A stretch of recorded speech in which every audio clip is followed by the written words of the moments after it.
From the Athens Tech Studios, this is the Athens News Podcast. Local news you can use about Athens and Clark County, all in 7 minutes. And now, here are your top stories. Hello and welcome to the Athens News Podcast. I'm Melissa Carter. The primary is set for May 21st, and 2 women are vying to be the Democratic candidate for the Congressional seat from District 10. We'll talk to both Jessica Fore and Lexy Doherty coming up. But first, here are your top stories brought to you by Drake Realty. There are new developments in the murder case of Laken Riley, as the accused Jose Ibarra, a Venezuelan migrant, now faces formal indictment on 10 charges. Initially charged with 7 counts, including malice murder and aggravated assault, Ibarra now faces 3 more charges, shedding light on the horrifying events of that day. The indictment alleges attempted rape, asphyxiation, and striking Riley with a rock. Furthermore, Ibarra is accused of disturbing incidences prior to Riley's death, including peeping in on a woman at the University of Georgia Village housing complex. As the legal process unfolds, the campus community grapples with the chilling details of this tragedy. This from WSB. Tensions rise at the University of Georgia as faculty members take a stand against the immediate suspensions of students involved in a campus protest. A petition signed by 183 UGA faculty members was delivered to President Jerry Moorhead and other top administrators, urging them to reconsider the suspensions. The students were among 16 protesters charged with misdemeanors after refusing to relocate their activities to designated protest areas. While acknowledging the university's right to enforce free speech policies, the petition argues that the suspensions are unwarranted and contrary to the university's mission. Associate Professor Janet Frick highlighted concerns about the punitive nature of the suspensions, emphasizing the diverse perspectives surrounding the protest. Despite acknowledging receipt of the letter, the university has declined further comment, leaving the campus community awaiting resolution. This from GPB. In the wake of recent events, the Boys and Girls Club of Athens is undergoing a leadership transition as former CEO Robert Finch resigns amidst legal troubles. 55-year-old Finch stepped down following allegations of secretly recording videos of a former girlfriend for harassment purposes, according to Athens Clark Police. Club officials swiftly accepted his resignation on May 2nd. Stepping into the interim CEO role is Sterling Gardner, the organization's vice president of workforce initiatives, who brings a long-standing commitment to the club since 1992. Gardner, a native of Athens and former club member, has been instrumental in guiding teenagers toward meaningful employment through his current role. The organization has announced plans for a comprehensive search to identify a leader aligned with the club's mission and long-term goals. This from the Athens Banner-Herald. Lexy Doherty and Jessica Fore both are running in the Democratic primary for Congressional seat District 10 on May 21st. We will talk to them both about why they think you should vote for them. That's coming up next. A new, exciting podcast about dads for dads. Legacy Makers, a conversation for dads. Download now wherever you get your podcasts. It pays to know your doctor. It pays to know your lawyer. And now more than ever, it pays to know your local real estate professional. Hi, I'm Jeffrey Drake with Drake Realty, and we have 7 offices in the metro Atlanta area, including 2 right here in Cobb County and 1 at Lake Oconee. I'm the proud leader of over 700 agents here in Georgia, and we pride ourselves in professional service, whether you are the buyer or the seller. Drake Realty makes the home buying process seamless from contract to close. Our agents are a little different. They're not pushing for the quick sale and close. They are pushing for the best price and terms for their client. In other words, Drake Realty fights for you. Now's the time to buy that dream home, vacation home, or new home your family deserves. A lot of real estate agents talk big. Let my team at Drake Realty prove they will fight for you. I'm Jeffrey Drake, and I'd be honored to have my team serve you. Visit us online at drakerealty.com. And remember, it's not how quick you sell or buy, it's what the deal provides for your future. Are you looking for a part-time or a full-time job that allows you to work from home and a schedule that allows you to get your kids to the ball game, church activities, cheerleading, and all other places a busy family needs?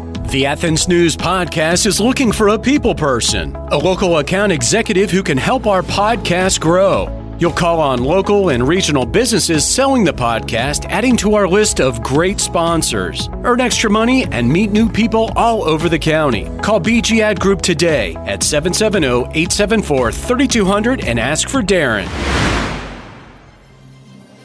Lexy Doherty joins us now. She is running for Congress in Georgia's 10th district. Lexy, thank you so much for taking the time to be part of the podcast. Thank you for having me, Melissa. I'm excited to chat with you today. I know it's got to be a busy time. I know early voting is going on right now. We can talk about the importance of that and if people are getting out there. And I think the importance of making sure that they either vote in early voting or in the primary on May 21st, because for a lot of people, they may skip this part of the elections. Do you find that to be true? One of the things that just kills me all the time is that a lot of people forget that primaries are important. And especially in Athens, we have our local elections going on right now, which are very important as well. So I really recommend, of course, voting for me in the Democratic primary, but also make sure you're paying attention to those nonpartisan local elections because they're very important as well. So why have you decided to run for Congress? I've just always been a big follower of politics and just think it's very important that we pay attention to what's going on in the government. And I just feel that our current representation doesn't do a great job of supporting this community and really representing the best interests of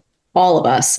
And I decided last year to kind of throw my hat in the ring. I think it's time for us to have a strong Democratic candidate, one we haven't had in a few years. And when I started looking around last year at who was planning to run, I didn't see anyone that was standing up. So I decided that would be me.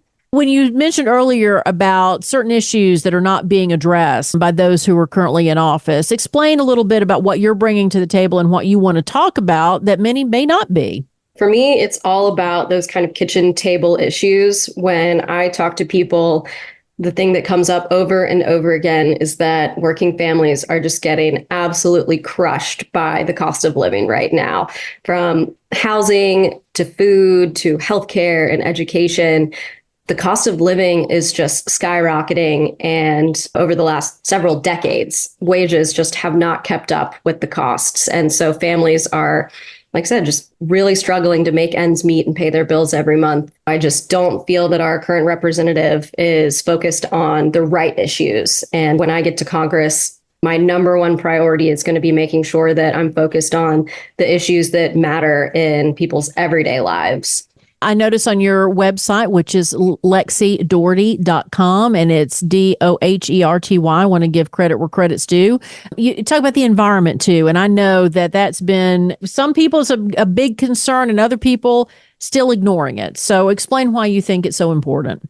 Absolutely. So my background and education is in geology. Really, from a young age, climate and environmental issues were very important to me. And this is something that for me comes from a bunch of different angles. So, of course, energy is a big part of it and climate change, but it's also making sure that we've got clean air, clean water. Especially Georgia is a really big agriculture state. So it's not just looking at those climate change issues, but focused on, like I said, clean air, clean water, clean soil. These are all really important to our local industry. And if we're not focused on making sure that we've got regulations that are protecting our environment, it hurts everyone. It hurts business. It hurts our children. I think, like you said, a lot of times people just don't pay attention to it enough. It's not fancy. It doesn't make a good headline. And so I think it flies under the radar. And it's awful for a lot of reasons when we kind of ignore those fundamental, safe environmental issues. You know, Lexy, when I was younger and my family was very involved in politics and we all had different points of view. We weren't all cut from the same cloth, even though that we lived in the same house when it came to our positions, political positions. And back then it was, okay, let's look at the candidates. Let's watch the conventions for the bigger offices. And we were encouraged for each of us to make our own decisions, to vote privately. And we just didn't talk about it. But that was a time where it seemed that people tried to get along. And now, and this is just from my perspective, because I'm not in politics, is that there seems to be such a vicious division between parties, opinions, and all these things. So what made me think of it is talking about people ignoring, a certain group of people ignoring environmental issues. Do you find that to be true, that it is just really tough to kind of cross those barriers? And also, why do you think that's the case now as opposed to, let's say, decades ago?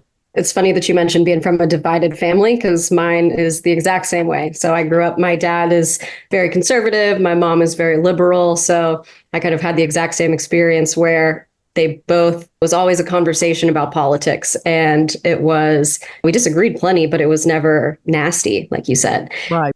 I think one of the things that I see that I think is a big driver of it is how our media environment has changed and social media. And I can get into the weeds about it a lot, but the algorithms, it's clickbait is something that we heard in news a while back, but now it's just everything is clickbait. And the things that get the most views and likes and shares are the things that make us angry.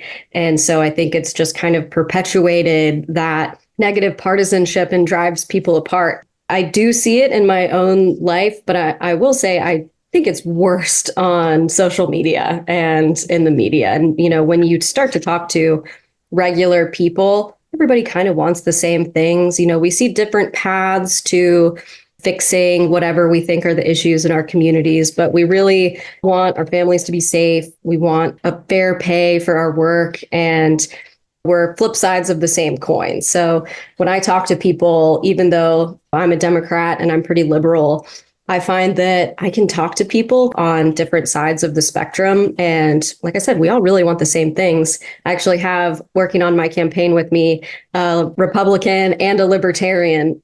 When I ask, what do you see in me? Obviously, we are ideologically a little different. What made you want to work on my campaign? They both said kind of the same thing, that, even though we disagree on some issues, they see me as someone that will represent their best interests, and we can have a disagreement or discussion about the places that we do differ on policy issues, but that they see in me someone that is going to always do my best to make sure that I'm representing what they need in their lives and working for them, as opposed to whatever party issues or culture wars or what have you are coming up. I'm really singularly focused on what's going to make people's lives better in this community. And that's kind of how I try to come to this. And I feel that a lot of people, even if, like I said, they disagree with me on different issues, that's something that a lot of people respect and are looking for in a representative. Lexy, if people want to find out more, how do they do so, and how do they get in contact with you? Like you said earlier, my website is LexyDoherty.com. I have discovered that it doesn't matter how you spell it. It always comes to me. Apparently, there's not many Lexy Dohertys out there. We have a contact form on the website. I'm always happy to hear from people. Something that's really important to me is knowing what's going on in the community. Obviously, we've got this 20 county district, so I can't be everywhere all the time. I really want to hear from people across the community, what issues they're seeing, what they need, and if there's something that's not being done that they need fixed, I really want to hear about it. We also have social media, Facebook, Instagram. I just got a TikTok for the first time, which kind of cracks me up. So we are kind of everywhere on the internet, and I'm always happy to hear from people. Lexy Doherty is running for Congress in Georgia's 10th district. Thank you so much for being part of the show, and good luck this spring. Thank you, Melissa. I'd be happy to come back anytime. Achieve more with Athens Tech. At Athens Technical College, their programs can connect you with in-demand and high-paying careers. I graduated from Athens Tech in May and started my job 2 weeks later. I had the job before I left, thanks to my professor, and just focusing on growing a career. As far as Athens Tech, I think I've been a member of the advisory panel for 10 years now, and it's been an awesome experience. I'm currently going to Athens Tech. I started out as an accounting major. I've finished all my accounting classes and then switched over to the culinary and baking program. My name is Alex Lang. I'm an electromechanical engineering student. This is my second year at Athens Tech, and I graduate in December. The long-term goal is to work for the railroad, whether that be Norfolk Southern or CSX. Achieve more with Athens Tech. Find out more at athenstech.edu. Well, we are here with Jessica Fore, who is running for U.S. Congressional seat, District 10. Jessica, thank you so much for being part of the podcast. Oh, thank you so much for having me. Let's talk a little bit about why you're running for this seat in particular. Yes, ma'am. Well, I'm from Georgia originally, and I've been living in the district for about 25 years as an adult.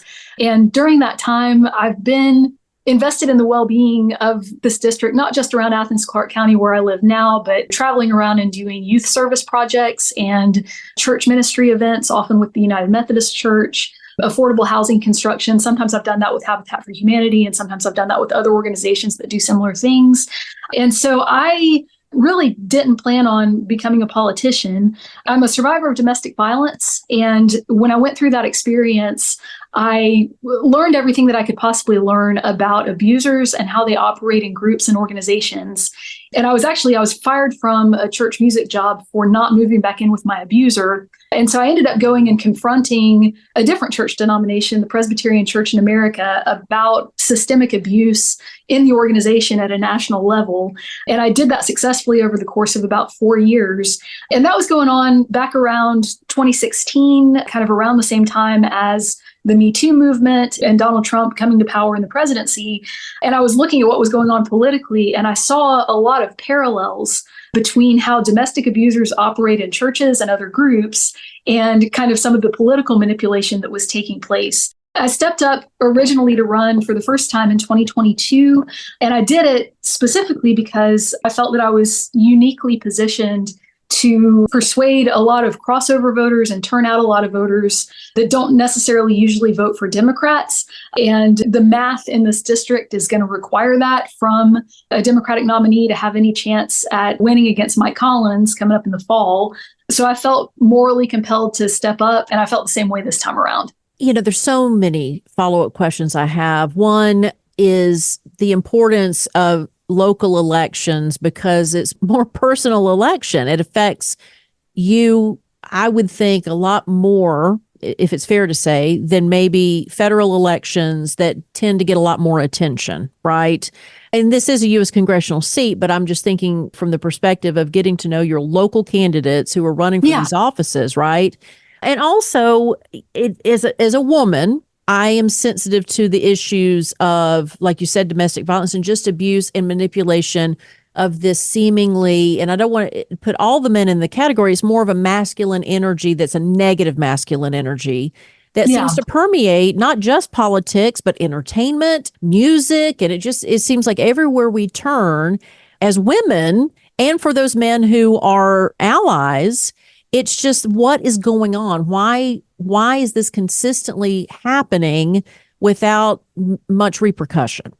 Absolutely. Absolutely. And one of the dynamics that exists across the board and just in society and in politics and religion and all other areas is that there is this substantial minority of the general population with real problems with empathy and real problems with conscience that can even be observed in some cases on an MRI in the orbitofrontal cortex where people ought to be able to have empathy. And you can put them in an MRI and show them pictures that would make an emotionally healthy person have an emotional response of compassion and just view this kind of deadness that exists in that area of the brain. And people who have that issue, whether they've been diagnosed with a personality disorder or not, they have a fundamentally different way of relating to others than most of us do. So, most of us have a desire for connection and we experience love and we experience empathy and compassion. People who don't, or people who are severely inhibited in that, go through life with a basic posture of manipulating others for sport and trying to get power and control. That is the main dynamic that I think is causing most of the human-caused problems that we're dealing with, whether we're talking about police violence or whether we're talking about political abusers, people like Donald Trump, for example. I think that that's a conversation that needs to be happening, and I feel like it's one that I'm uniquely equipped to have. Knowing, I want to be sensitive, but the tricks of the opposition, let's say, when it comes to that manipulation, I do think you're right. And this is from Melissa's perspective. There's so many people out there who just believe in right and wrong, right? And then get confused why things are kind of gray. But in the case, like you mentioned about the church that you had to leave because of their reaction to what was going on, it's also seemingly not just individual, but when there's a manipulation going on, it's a grouping. And sometimes when we see in politics too, when people in groups who are manipulated tend to be very dangerous as opposed to just that one individual. Absolutely. Yeah. Organizations, and this is true in politics and religion, organizations are always more interested in sustaining themselves and their own existence and whatever position of privilege they may hold. They're more interested in maintaining the positions of their power brokers than they are in adhering to their own stated ideals. You have a situation where there's a systemic problem that clearly flies in the face of what an organization says that it's supposed to be about. There's still going to be this kind of dismissal of the issue and this doubling down, very often procedural delays and just kind of deflection rather than even necessarily coming directly at it, because the organizations are always more interested in maintaining their own power. A lot of people justify it with, you got to break a few eggs to make an omelet kind of thing. We're going to have this acceptable compromise or this acceptable loss or this acceptable level of moral equivocation so that we can continue the organization and maybe hit our goals later. I see that as being a huge issue, both with the GOP and the way that they have completely capitulated to Trumpism, to the point of saying that if you're not on board with every single thing that Trump does, that you are not even a Republican anymore, you're a rhino. I'm seeing it on the Democratic side as somebody who was an interested voter, but was not involved in formal politics before I stepped up to run for Congress, and then kind of finding out more about like what's actually going on behind the scenes with some of that.